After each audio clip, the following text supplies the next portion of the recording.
Each Filipino now owes about 142,000, no? About 142,000 per person. Ayon sa pagsisiwalat ni Senator Gatchalian, bawat Pilipino ay may utang na 142 pesos dahil sa lumobong 17 trilyong utang ng ating bansa. Dagdag pa ng senador, napupunta na lamang ang pondo sa bayad interes kaysa sa pangangailangan ng bawat Pilipino. Babala pa ni Senator Gatchalian, posibleng magtapos ang Administrasyong Marcos na may pinakamalaking debt accumulation sa lahat ng administrasyon. Di na nga makakaila ang tumitinding kahirapan sa Pilipinas. Ang sabi pa ng senador. Our debt stock grew faster than our GDP growth. So, in other words, we're not outgrowing debt. Ang tanong ay kung pag-asa pa bang umangat ang pamumuhay sa ating bansa. Panoorin pa natin, Tio. Pero bago yan, huwag kamlimutang mag-like at subscribe para sa mga pinakabagong balita. I have a few questions to Secretary Recto, and this topic was asked by no less than two senators earlier, and this is on the topic of national debt. It was asked by Senator Risa and then Senator Legarda earlier.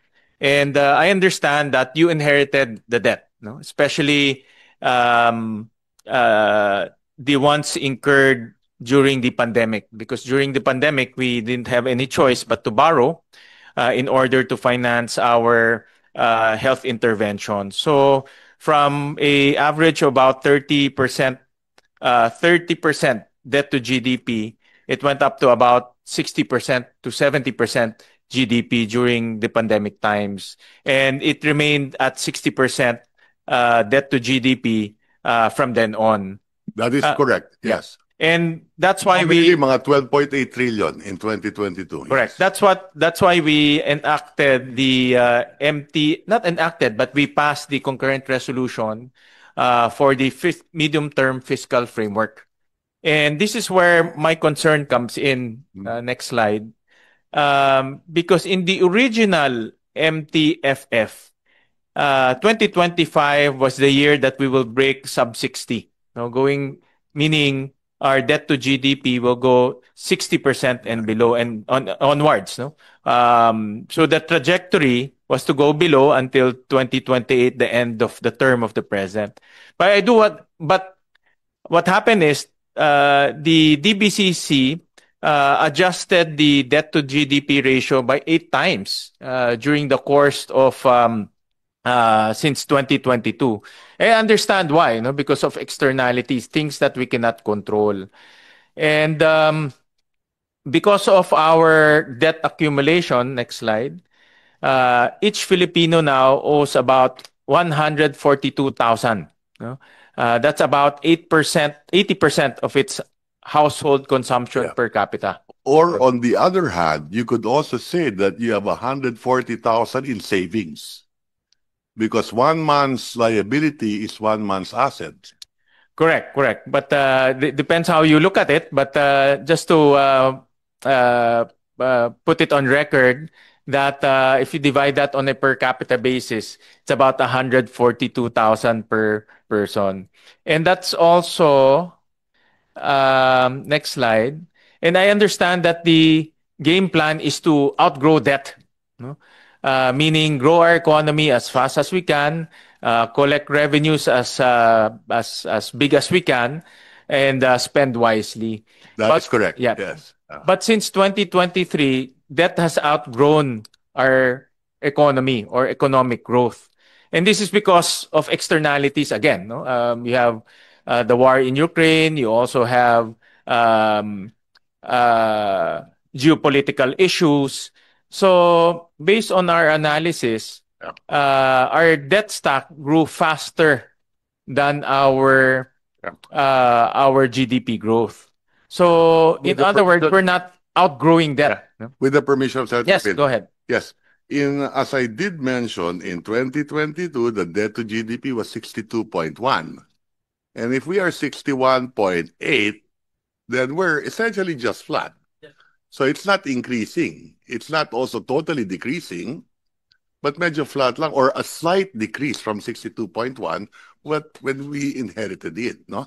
Now, having said that, with your permission, you had the first slide earlier from the original MTFF. This did not take into consideration at that time the Russia-Ukraine war. Now, assuming we were to follow the first slide earlier, could we have that in the... We flashed Yes. slide 12. Okay. Let's take a look at that particular slide, the first slide earlier. There. This one. Okay. So if we're discussing the 26 budget, if you take a look, the blue side is 61.8 and the original MTFF was 56.6. Then that means we will cut the budget today by 1.8 trillion. If we cut the budget today by 1.8 trillion, there is no capital outlay, zero. We will not have money to hire new teachers. We will not have money to pay for the salary increase of government employees. Magbabawas pa tayo ng NTA, ng local government units. So that is the problem with the first medium-term fiscal framework plan. In fact, this is the first time that Congress even passed such a fiscal framework plan, right? And it is Congress who's first also to not to implement what they passed into law by passing the budget in the next year, in 2023. Diba? So can you imagine, what would be the growth of the economy? I understand that. That's why, because of externalities, of external, because of the situations that we cannot control, you have to adjust. But what I'm saying here is because we passed that concurrent resolution to have that roadmap. Yes. But that roadmap was moved 8 times, and therefore the target debt to GDP was not met. But I understand that there are things that we cannot control. That is correct. Right. That is. So, but that accumulation of debt, as on slide 15, is now being felt in our expenditure. Because almost 14% of our expenditure goes to interest payments. Because of the accumulation of that. And that was breached. It went double-digit figures after 2022. Yes. So in other words, we're now paying for more interest or higher interest payments instead of spending for our needs. And that is why we want the deficit to go down over a period of time, so that we can bring these numbers down again. Correct. So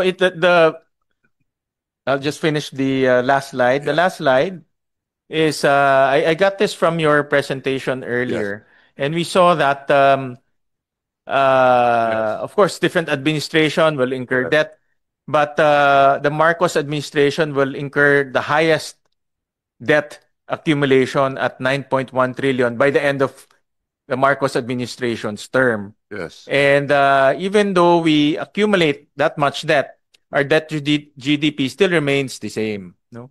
So my point being here, ang punto lang natin is first the target that we set forth at the MTFF was not met. I do understand that there are externalities, but at the same time, if we don't manage debt, the Marcos administration will end its term by accumulating the highest debt accumulation out of all administration. Again, let me point out, Mr. President, if you take a look at this, FM Senior 400 billion. President Aquino, 700, she inherited 400 billion in debt. She left with 700 billion in debt. So every administration talaga is higher than the previous. Okay? President Ramos, 700 to 1.4 trillion. Okay? And then Estrada, up to 2.2 trillion. He borrowed 800. Aquino from 2.4 to 4.6. Aquino borrowed 1.4 to 6 trillion. And then President Duterte inherited a 6.86 trillion debt. He borrowed 6.8, double what he started. Then it became 12.8. Now, under President Marcos, you take a look at the President Duterte here. He inherited 6, he borrowed 6.8, naging 12.8. Under President Marcos Jr., he inherited 12.8, but he's borrowing 9, not 12.8. Unlike Duterte 1 versus Aquino, he borrowed more than what he inherited. And that's why your debt to GDP is going down as well. But President Yes. Duterte encountered one of the most, I would, but I think that was- the world's most difficult challenge, which is the COVID. But it also shows what our response was compared to the other countries in the region. Because they didn't have to borrow that much money. It depended rin sa response mo. Now, that did not happen in the other countries in the region. They didn't have to borrow as much as a percentage of their GDP as well. Na? And today, like I said earlier in our presentation, we are in the middle of the pack. Now, the debt to GDP is not the entire story. There's another metrics. And like I said, kung masama yung numero natin, bakit tayo nagkaroon ng credit rating upgrade? I do recognize that. We had a affirmation Yes. in April 2025, November of 2024, and August of 2024. But I Even learned last week. But I learned one thing from you, Yes. Secretary Recto, when I was a new senator. You always have to prepare for the worst. Yes, that's correct. And when the pandemic struck, I remember you said, this is the time that we have to use our credit rating. That's correct. Tatandaan ko yun. That's So, in other words, we don't know if there will be another pandemic tomorrow, next week, next year. But at this elevated level, we're not preparing for the worst. Senator Win, Mr. Chair, to me, the big difference between previous debts and our debt, because I went through all of this, is that today 70% of our debt is domestic. In the past, more or less, siguro 50-50, or more or less foreign exchange was our debt. Today, 70% we owe it to ourselves. So you can look at it in two ways. You can look at the debt to GDP or savings to GDP. There are two ways of looking at it. One man's liability is another man's asset. So 70% of our debt that we owe to ourselves is actually an asset of Filipinos. It is your pension funds. It is invested by GSIS, invested by SSS, invested by PhilHealth, invested by Pag-ibig. So sa atin din napupunta yung 70%. Or invested by the institutions, our banks, for example. So asset nila, liability ng gobyerno. Now, once the private sector starts investing, government can now pull back on additional or on its expenditures and allow the private sector to make the investments. Today, the private sector lost their mojo, so to speak, because of all the global uncertainties yet. So it is incumbent upon government to take the slack. There is liquidity in the market. Like I said, if interest rates are 6%, and inflation, let's say, is 3%, the real cost of money is 3%. If you can grow by 5%, edi panalo ka ng 2%. So let's take whatever opportunities are available. Ang sigurado, wag natin papayagan, katulong namin kayo, na siguraduhin wala tayong mga flood control projects na nakikita natin na iniimbestiga ng Senado dahil sayang. The economy could have grown higher. The economy could have grown at 6% instead of 5.7%. Halimbawa, o wala to mga ghost project o yung mga flood control project na ganyan na problema. Well, the other way is to manage deficit or to bring down deficit because we're borrowing to finance our deficit. And that's why we have a deficit plan. I heard earlier, Secretary Recto, that the unprogrammed fund, if because those are there are three triggers. No, one is new revenue from non-tax, one is new revenue outside of the BESF, and also loans. Yes. So if those new revenues coming from non-tax and BSF, Yes. we should just use that to pare down our deficit. That's what I'm saying. For 2025, any additional revenue, well, I started with the premise earlier that if we are to release 90 billion sa unprogram, let's cut the program by 90. And any additional revenue from the unprogram or excess revenue, let's reduce the deficit. Wouldn't it be more prudent to just remove all the items in the unprogram and just use the excess? Because on the average, we gain about 200 billion on unprogrammed new revenues from unprogrammed sources. That's correct. So I want to use the excess revenue as a buffer just in case we miss our revenue targets. Remember, when we talk about a 6.7 trillion budget next year, hindi ibig sabihin na sa atin yung cash ngayon. Kokolektahin natin yan araw-araw next year. Hindi ibig sabihin nandyan na yung cash. So, minsan natatawa ako pag sinasabi na, uy, may savings dito binalik sa treasury. Walang binabalik sa treasury. Kasi cash management lahat. The budget is really an appropriation authorizing the president to spend this amount. It provides the president with the authority to spend 6.7 trillion. Pero wala pa yung cash na yan. Kokolektahin natin araw-araw yan. And if we make a mistake in collecting it, if the economy doesn't grow at 6%, grows at 4%, naturally your revenues will fall as well. Right? So kailangan kung ano yung makolekta lang natin, yun lang din natin ang dapat gastusin. Kung hindi, uutang ka. If we don't have the unprogrammed appropriations and just use that excess revenue, how much is that? Well, for next year, that's 300 billion. So we can use that to pare down deficit. We can use that to reduce the deficit by 1%.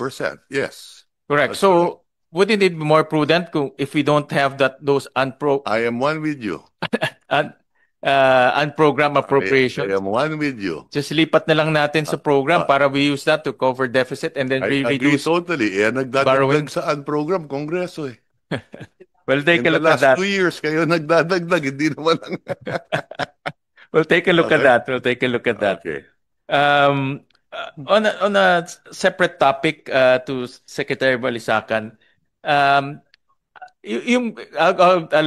move to that. No, yung mga dagdag sinasabi ni Secretary Recto. If you look at the process of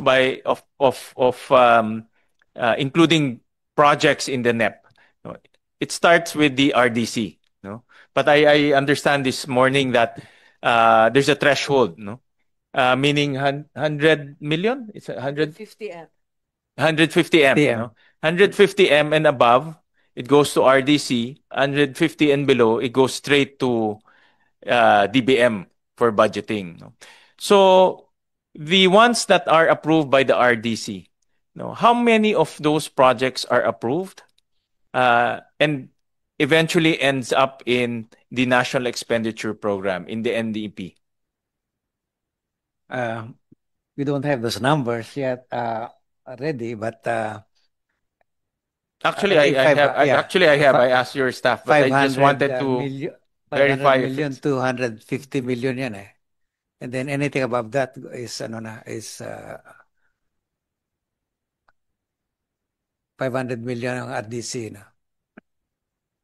But how many % of those projects that RDC councils approve and ends up in the NEP and eventually in the GAA? Because the point I'm trying to make, if the RDC endorsed projects are the batting average of those projects end up in the NEP and the GAP, if we have a higher batting average, then we will not have LGUs, alam ni Senator Marcos, so LGUs, mayors, governors will come here and give us projects, because those projects should go through the process of getting approved by the RDC and then eventually ends up in the NEP and GAA eventually. But if they are not approved, but if those projects do not end up in the NEP, ang nangyayari, they do nag-shortcut eh. They come to Congress or they come to the Senate, and that's where the problem comes in, because some of those projects are not will not have feasibility studies, will not have detailed engineering. So it's important to follow the process. But what is the batting average of RDC approved projects that end up in the NEP? Quite low. It's quite low. Do you have that number? It's almost just one third. Yeah. But we initiated some activities over the last 2 years to improve that batting average by getting the national government agencies and the RDC chairs to meet and agree on those priorities of the regions included in the agency budgets. And then we just to firm that out further, we convened a meeting between the RDCs and these agencies with the president to ensure that those programs that are prioritized by the RDCs are get included into the department or agency's budget. I think what we had last year is better than the previous year, and we hope that in the 2026, 2027 we'll do better, because we will intensify the this process, and we intend to also connect digitally the DBM process system with what we call the people system, the PIP, the Public Investment Program of DepDev. It's just creating a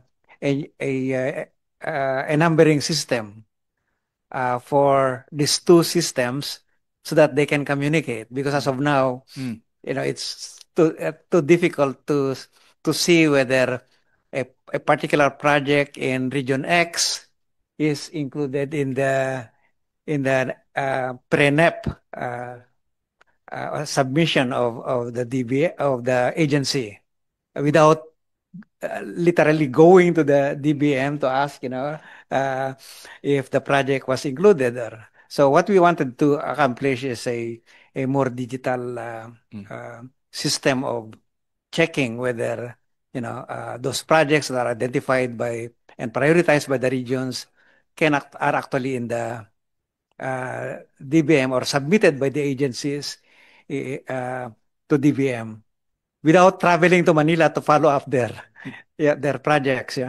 Yep. Well, Secretary, I asked data from Yusek Abad Santos, and we'll show this slide 4. The average of RDC endorsed projects, ito yung mga na-endorse ng RDC, that ends up in the NEP is about 35%, no? So wala pang kalahati ends up in the NEP. And the next slide is the number of RDC endorsed projects that ends up in the GAA is about 40%. No? So I want the public to understand that that's why there are a lot of local governments who come here. As alam ni Senator Recto yan, dala-dala nila folders of projects ranging from basketball courts to bridges, to flood control projects. Meron rin iba-iba eh, no? So the point there is, if we can improve the batting average, people will be encouraged to go through the process. I doubt very much if 2.5 trillion or 2.3 trillion. Like I said, your capital outlay lang is 1.6 na eh. Or your less pa. For 2026, it's only 1.4. Well, this data came from DepDev. It was submitted to us. Yeah. But then again, I'm just saying, 1.4 trillion capital outlay. Okay? Yeah. This is 2.3 trillion, 40%. Oh, I just take a look at the different departments here. Clearly, ang Department of Finance, walang that's right. regional development. Ha? Department of National Defense, walang Regional Development Council yan. Department of Interior and Local Government, wala din yan. But Department of but I Education. understand some of the projects here are, let's say, minsan may mga scholarships. They also have soft projects. The RDC also approved soft project. I think no, because I don't have the breakdown, but I just have that. Yeah, these are not just infrastructure. They are everything. So the point I'm trying to make, it's just the point I'm trying to make is to avoid quote unquote insertions. If we can bring up the batting average, then LGUs will be encouraged to go through the RDC process instead of skipping the line, so to speak, and coming here. If there was a real RDC, then those local government, yung mga local roads na binanggit ko kanina, matagal nang gawa yun. Yung provincial, city, municipal, barangay. Tapos na lahat ng national eh.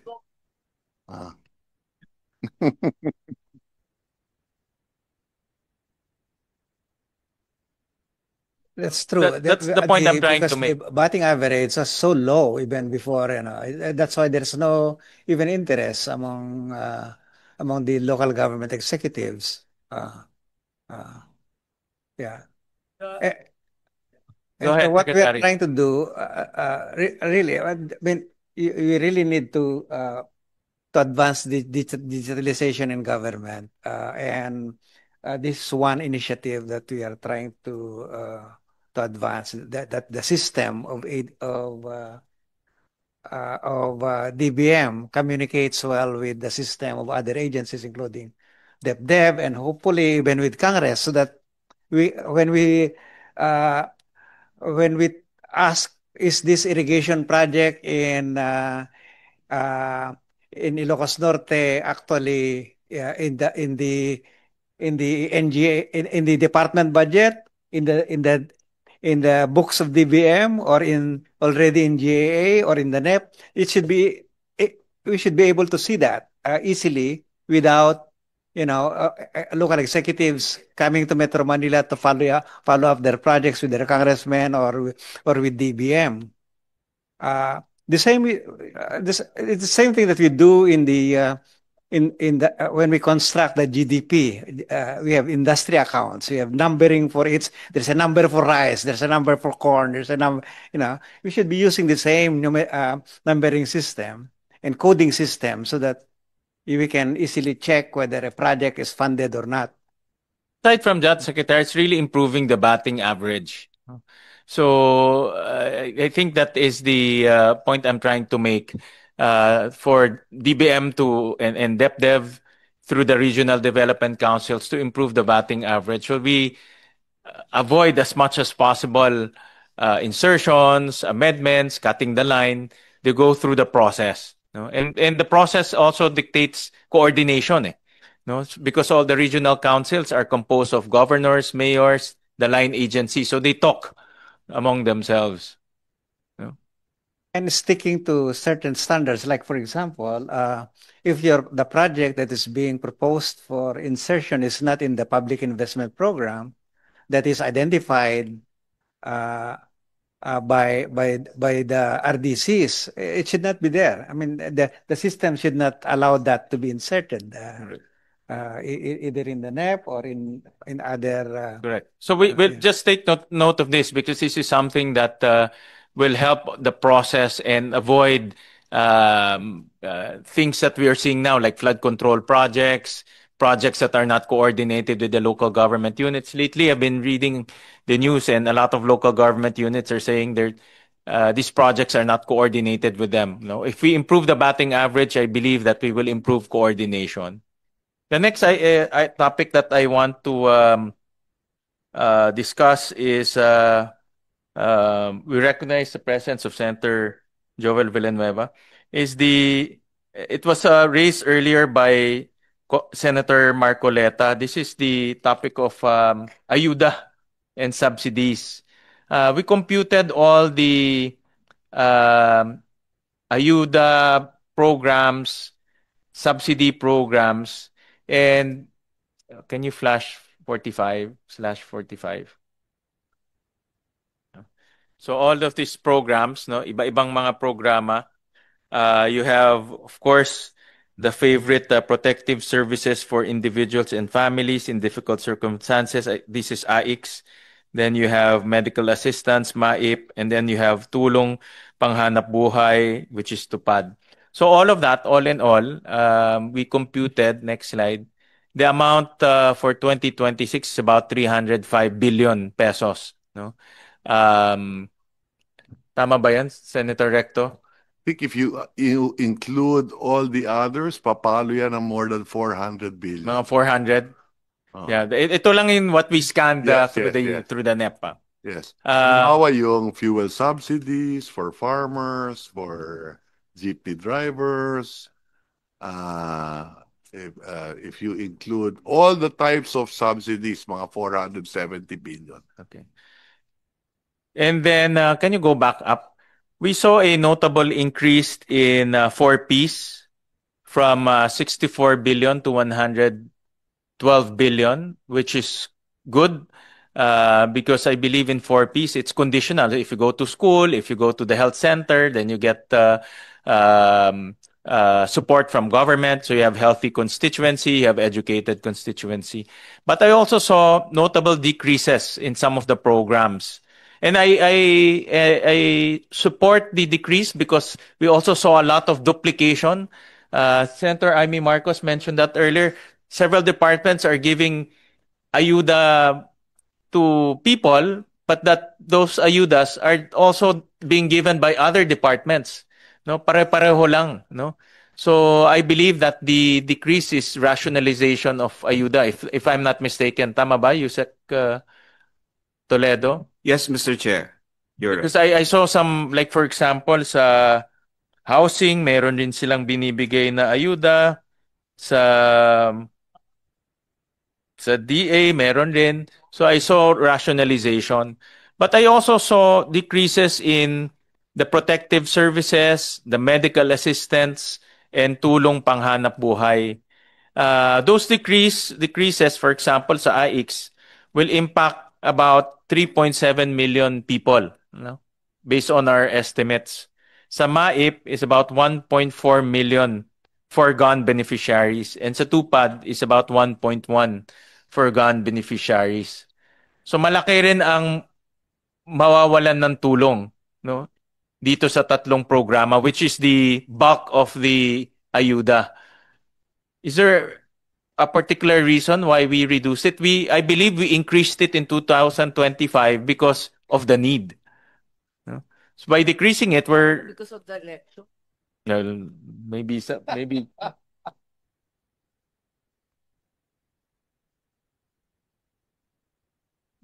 there a particular reason? Yeah, Mr. Chair, as far as the MICs is concerned, the decrease in the allocation is basically due to increase through SICA in 2025. Plus, of course, we consider also the budget utilization ratio of the department as far as this program is concerned. So this is due to budget utilization, what you're saying, these three Yes. programs. Yes, Mr. Chair. Because we want to know, dahil pagpasok dito sa amin, we don't want a scenario wherein we will displace 3.7 million in AIX, 1.4 million in MAIP, and 1.1 million in TUPAD. Did you check the numbers that even with the unutilized amounts, the same beneficiaries will be given support?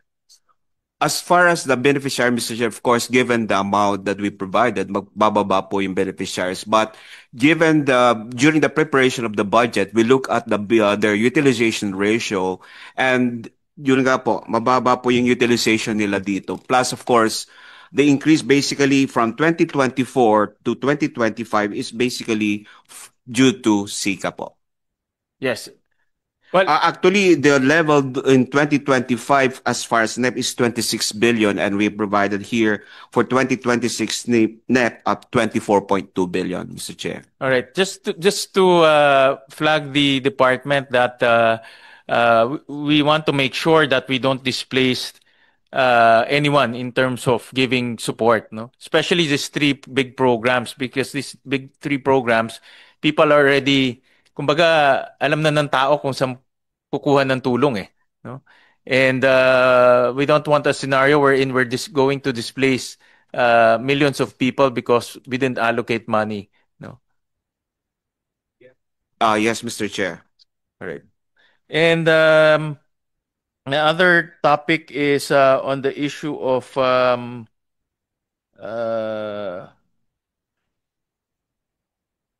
underutilization. We also saw, let's 31. Can you bring that up?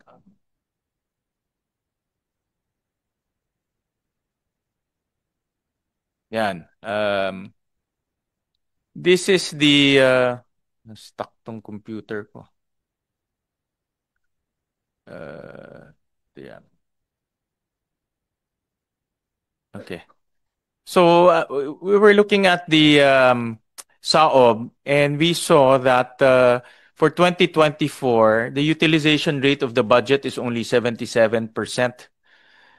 So that means 1.5 trillion pesos was not utilized. And then if you look at the different departments, that's next slide. The top departments are DOTR. The disbursement rate is only 37%. DPWH, 53%. DA, 62%, and so on and so forth. No, this is for 2024. And next slide. If you compare this undispersed appropriation over our deficit, the undispersed appropriation is almost 103% of our deficit. But we have to take note that we're deficit financing. So we're borrowing to finance our deficit. But on the other side, we're not efficiently using our resources. No, 1.5 trillion pesos is not being disbursed. So in other words, we're borrowing on one hand, but on one hand, we're not dispersing the amounts. So if I may, Secretary just to comment on this. If you take a look at the utilization rate, as you mentioned earlier, 70% in 2024, unutilized, right? Okay. You know, it's really all about cash management. So let's say next year we collect all the revenues and the borrowing, that's 6.7 trillion. More or less, 50% of that will go to last year's accounts payable. Only 50% will be spent in 2026. So today, if I collect more or less 6.3 trillion today, 50% of that will be paid accounts payable last year and 50% this year. That's why you have a 2-year budget cycle. So it's really cash management.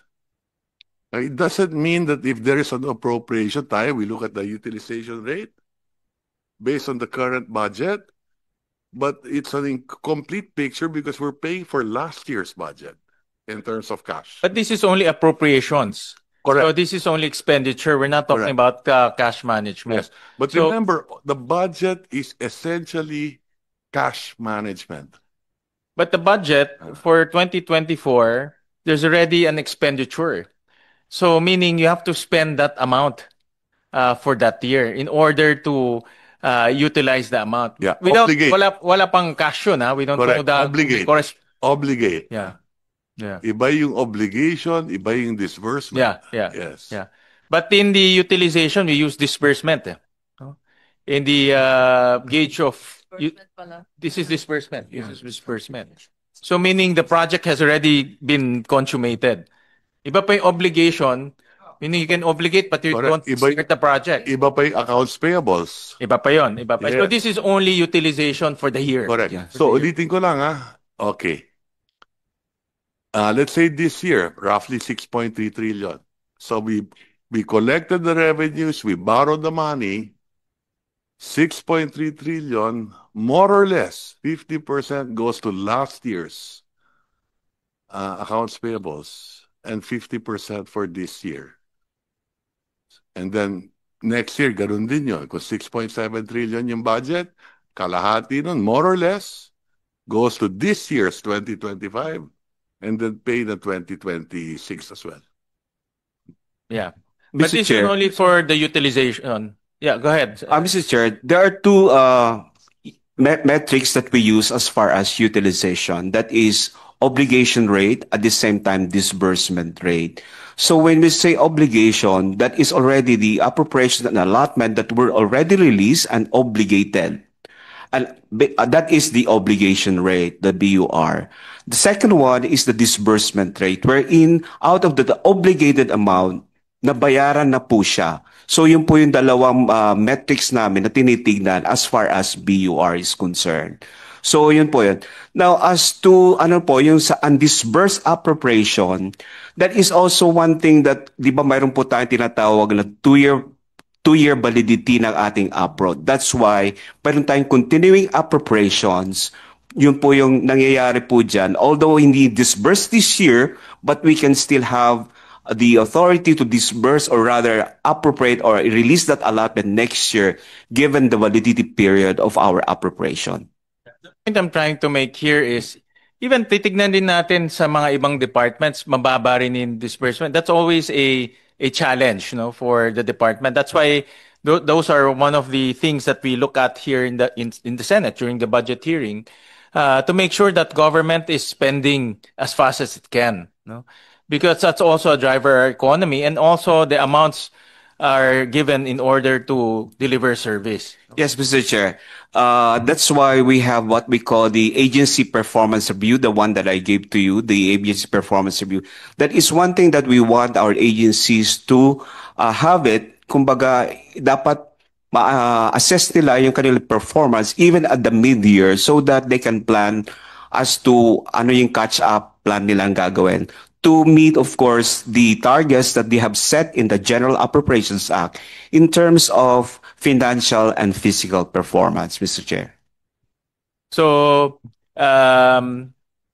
in this case, what the point I'm trying to make is, utilization is very important, because we don't want, again, to a scenario wherein we're borrowing but we're not utilizing the funds that we are borrowing. So that's the point I'm trying to make. We're surely utilizing it. So that's it for me. So ako lang hihingi ng information na naman. Apropos of the mantra of Senator Recto, preparing for the worst. These are among the worst times for employment. Given AI, robotics, the issues of the BPO, ang problema ng labor, pareho naman kami ni Senator Villanueva, yung 19% tariff sa US is hitting the ecozones big time. The pending bill in the US of bringing back home the BPOs and the threat of 100% tariff on electronics is frightening everyone. And as a result, we saw previously executive order for the NARS, yung National Employment Recovery Strategy. 2021 pa yun. Tapos nung 2023, nung September, may trabaho para sa bayan. Pero pag tinignan mo yung budget na sumunod 24, 25, higit sa lahat yung 26, wala naman po kaming nakikita na bago at sumasagot dito sa napakadaming krisis, ilang dagok na sunod-sunod sa employment. Ano ang masasabi natin na ginagastusan natin, mga PAPs natin, na magge-generate ng additional quality employment?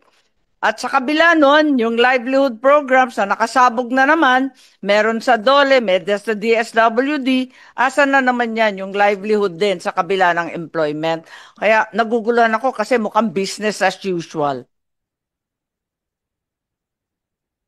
Mr. Chair, based sa ating budget for 2026 and even in the past, we have a lot of support for the employment as far as so one is yung training for work scholarship program for the Dati na yan TESDA. Mga dati na sinauna pa yan. O ayan, nakasimangot na si Senator Joel.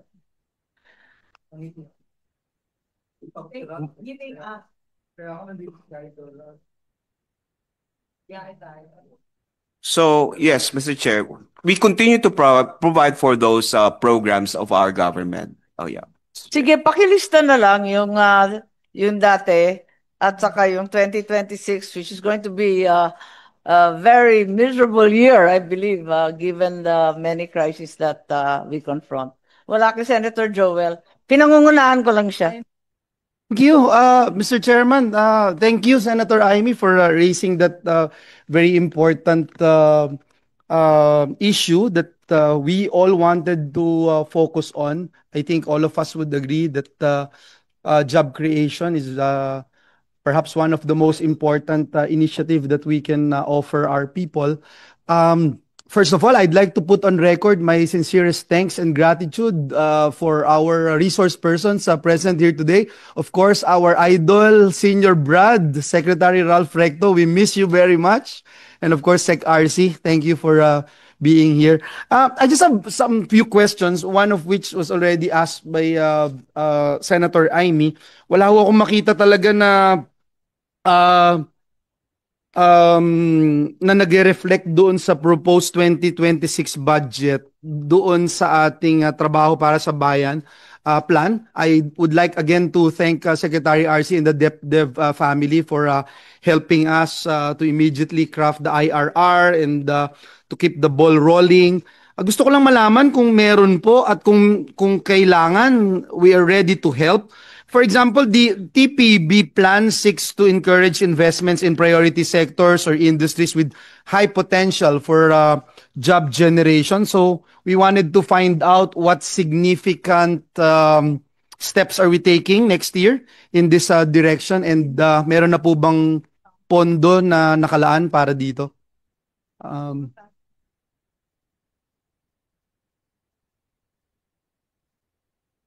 While we're waiting, no, just to put on record, yung priority strategies ng Trabaho para sa Bayan Plan organizes its priority strategies to address three key areas. One is labor demand, strengthen businesses and industries so they can create more and better jobs. Two is labor supply, equip workers and relevant skills through continuous learning and training. And third, itong labor market governance to improve job matching, working conditions, social protection, and industrial relations. Yes, Yusek, please. Yeah, Mr. Chair. For the 2026 proposed budget, we have provided around an allocation of 3.2 million pesos for the Trabaho para sa Bayan Act, Mr. Chair. And that is to finance or fund what, Your Honor? Kasi yung desired outcome for the TBB plan is to future-proof these three areas. So, ano pong gagawin ng kakapyangot na 3.2 million na madadagdag sa budget para masiguro itong success ng ginagawa ng TPB Council? Mr. Chair, the amount provided is to cover the capacity building activities and the administrative costs of the TPB Secretariat, Mr. Chair. I'm not satisfied, Mr. Chair, but perhaps to not to belabor the issue, if you can submit to us, and perhaps if you have a wish list to fund a program that is related to this initiative of the TPB Council, we are more than willing to help, especially this representation as we crafted and principally sponsored and authored this measure. Just submit to the committee. Another thing that I'm interested to ask, Mr. Chairman, as I was listening attentively, parang ito yung only time na mapag-usapan natin yung employment, no? You look at the unemployment rate for June 2025, it's only 3.7%, which is a very good number. Perhaps the lowest I have seen in a couple of years. Underemployment is 11.4%, one of the lowest also. You compare it in January of this year, 4.3% ang unemployment, 13.3% ang underemployment. Unfortunately, hindi nababalita po ito. Hindi na ang communications department ng Malacanang ay parang hindi alam itong nangyayari, na there's only one administration in the past so many years, decades, I would say, na nag-take ng cudgels to really look into coming up with a master employment plan. Pero hindi ho na news, hindi ho nababalita. But then again, with this in mind, may we find out from Secretary RC and the DepDev family yung characteristics po of the 1.97 million unemployed Filipinos as of June 2025. You know, we asked this question during the budget deliberation of DOLE last year, and we would like to get the DepDev's insights this year. Can we categorize unemployment based on the International Labor Organization's different types of unemployment? Di ba yung ILO may guidelines sila? May cyclical, refers to situation where the number of job seekers is more than the available jobs at the prevailing wage rate. Mayroong structural, mayroong frictional, may long-term, may specific. Ang gusto lang po nating ma-accomplish dito ma-assess nating husto kung ano ho yung dinadaanan ng ating mga kababayan. Yung suggestion nga po natin na before, I remember last year, our suggestion is that we just don't count the number of unemployed persons, but describe the nature of unemployment in our report so that we can better understand and address it. So, yun lang po. And we wanted to get the insights of our DepDev Secretary. Sir, please. Yeah, thank you, Mr. Chair. Yes, the current practice, statistical of the statistical system is to report the unemployment number, but also to report the quality of that employment, and that in our periodic releases, that includes the underemployment rate, which is and which also distinguishes between the what's it called? The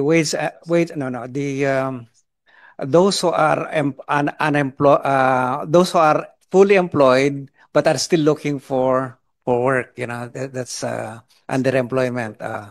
Visible, we call that visible underemployment. There are other ones, the invisible. But we also report the proportion of our workers who are employed as wage or salary workers, no? Because in the ILO system, that represents quality of employment. The higher that ratio is, the better is the overall quality of employment in the country.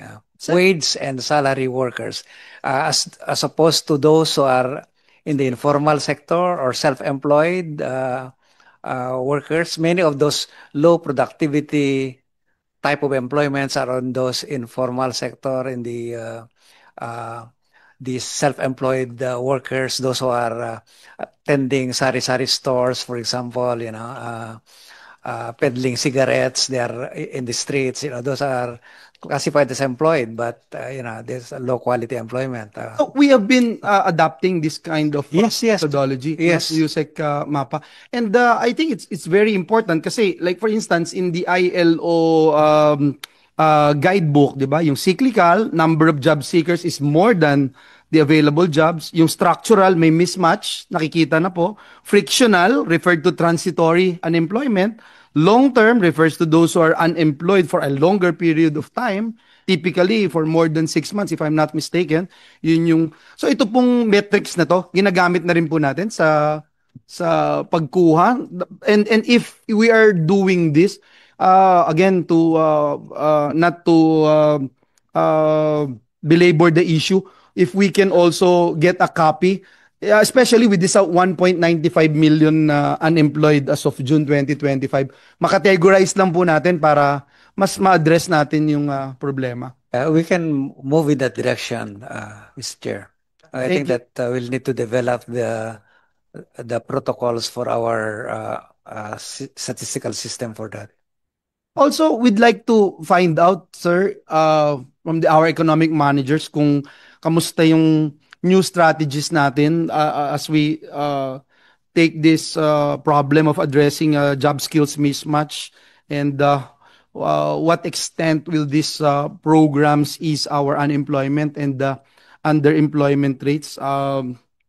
Napasa na natin yung trabaho para sa bayan, napasa na rin po natin yung IBET, Enterprise-Based Education and Training.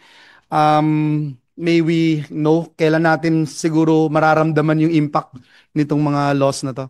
I think that one thing that has to be done is a much more coordinated actions among and cooperation among the schools, the universities, and the private sector and government. You have to have that kind of conversation that allows the school to produce graduates that are needed or required by industry, especially those that are fast moving. AI, for example, is obviously is a threat, right? But it can be an opportunity for the schools if they can provide appropriate curriculum and training programs for the not just for the current future workers, but most importantly for the current workers.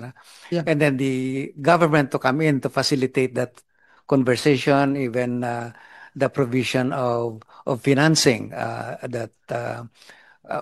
considering that education training usually have what they call spillovers or external effects that are benefit to society as a whole, and therefore private sector, particularly private schools, will tend to underinvest in this kind of skill formation that will address mismatch problems. So you need to have government coming in, and the financing is one such. And I think you need to have.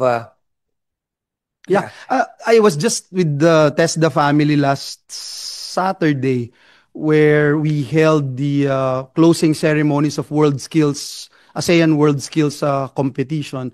And I was talking with Secretary Kiko, and we both agree the importance of really looking into these programs, initiatives.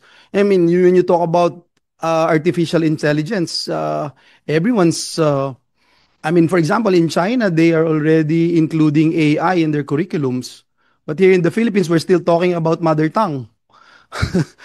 And I think the economic managers would also be able to help our leaders in the education sector to look into this. One last thing that I'd like to raise, Mr. Chairman, because I was looking at the DepDev's presentation. On page 11 of the DepDev's presentation, there's a total of 4.1 million jobs were generated from the first half of 2022 to the first half of 2025. Ito yung nakasulat dito. I would just like to find out yung characteristics of these jobs, average salary of these workers, industry, regular or project employees po ba ito? What is the what would be our criteria in determining whether we have generated quality jobs, hindi ba? And ako dito sa Senado, lagi ko, si Senator Recto would know this, lagi ko pino-point out yung security of tenure ng ating mga manggagawa. Ito ba yung napoproduce ba natin quality jobs? Lagi ko ding nire-raise dito sa DBCC yung problema dun sa mga seasonal employment, kasi dapat matumbok din natin kung paano tinutugunan ng pamahalaan yung seasonality employment dito sa ating bansa na naobserbahan po natin. Tuwing holiday season, mataas, nawawala din po kaagad, no? So, yun po, sana hindi ko naman kailangan ng siguro a short answer would be okay, but perhaps if we can get some more data so we could also be of help. So maraming salamat Mr. Chairman. Thank you sa ating mga guests, ating mga idol at mentor, Secretary Recto, Secretary Balisacan. Thank you for your questions, Senator Joel. If I may, Go ahead, Senator. just maybe one more data point to Senator Joel.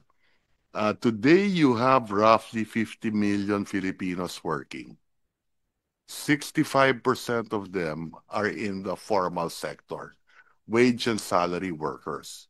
That's roughly 35 million. So that's another milestone. You have the lowest underemployed rate as well, roughly 4.2 million. Used to be 6.8 million, that's down to 4.2. And of course, the unemployed used to be about 2.8 million, that's down to 2.1 million. And before, the average worker would work 34.1 million. Today, 50.5 million are working.